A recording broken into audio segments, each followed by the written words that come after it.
So when I went out to the mission field on my mission, I get out there, I arrive, we're at the airport. They have this place downtown called the Circle Center in the heart of the city, where you go down there, and the assistants took us right after we got our luggage. We went right down to the Circle Center, and we hopped out of the van, and they said, okay, go teach people. So we grabbed Book of Mormons and we ran around Circle Center and we taught everybody we could. And man, it was nerve-wracking, but it was so exciting. And you know, I knew right then that this is where I was supposed to be. Anyway, we that night we were taken to the mission home. I served with President Richard Walker. He was my first mission president. He was the old Salt Lake Temple president about 3 years ago, in about 2010. We went to the mission home, and when we got there, the assistants, the mission presidency, it's not just your mission president, but it's your mission president, and then he has 2 counselors, at least in Indiana at that time they did, and I think they're still the same way now. And what they did is when we got there, they served us dinner, and they kind of broke us into little groups, and they started to do trainings. And we got really involved right away off that first, you know, right when we got into the mission home.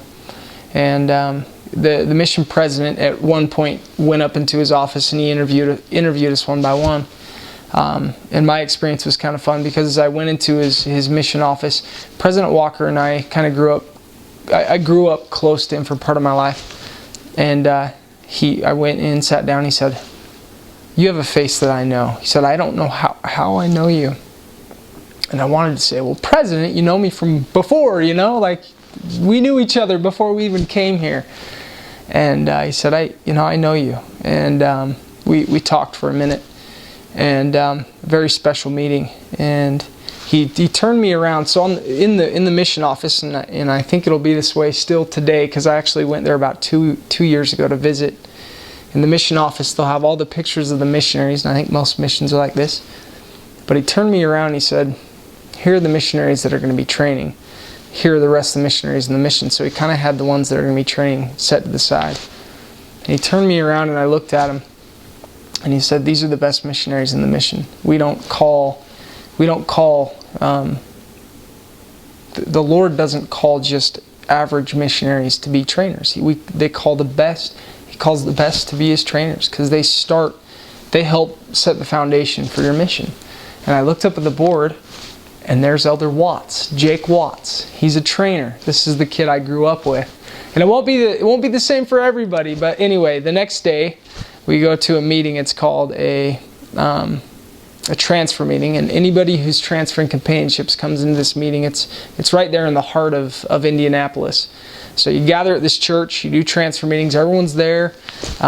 President gets up, there's usually an assistant's talk, and then he announces who your companion's going to be. And as he announces it, the trainer comes down from this side, and the new missionary comes from this side, and usually what he does is brings the new trainer down, and he talks about him for a sec.